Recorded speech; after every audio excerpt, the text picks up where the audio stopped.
You know, if you were an addle-headed old redneck,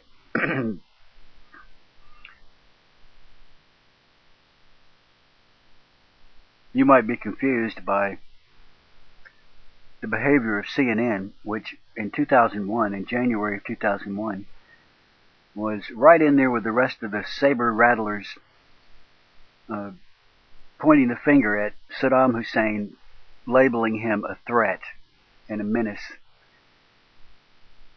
And then afterwards, after the invasion, the media, including CNN, helped portray George Bush as a liar who picked on an innocent dictator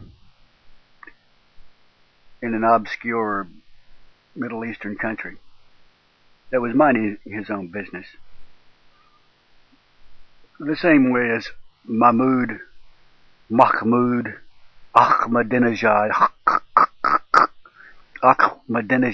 is.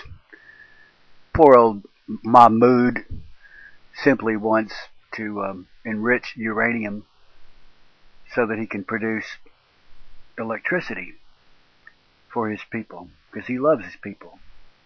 He has no desire to make atomic weapons. Never did. Everything he did in regard to the development of peaceful nuclear energy was all done out in the open. And he had every right to do it because he loves his people. He wants them to have electricity. So he wants, even though he's sitting on a big reservoir of oil, he knows it won't last forever. And even though they waste propane gas and butane gas,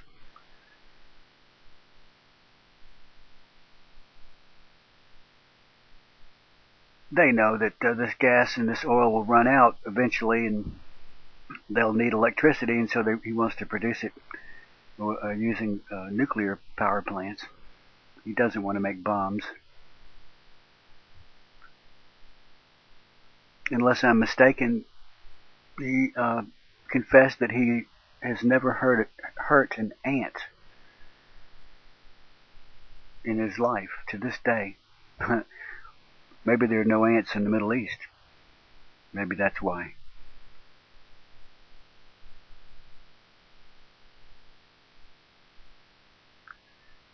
But if the left has infiltrated our media, and if the left is aligned with the radical Arabs, if the KGB is half as bad as some believe they are, and if they're capable of the most extreme, outrageous forms of subversion and disinformation,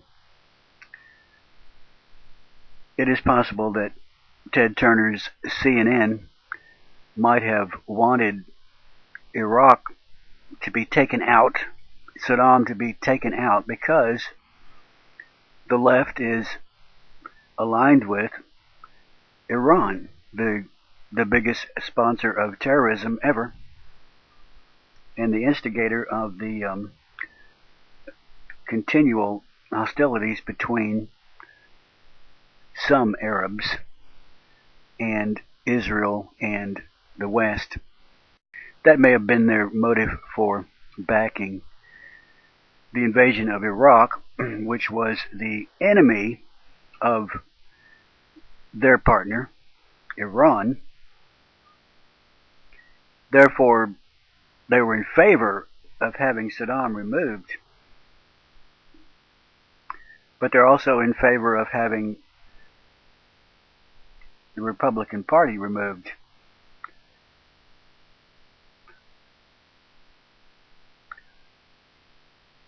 That may have been their motive for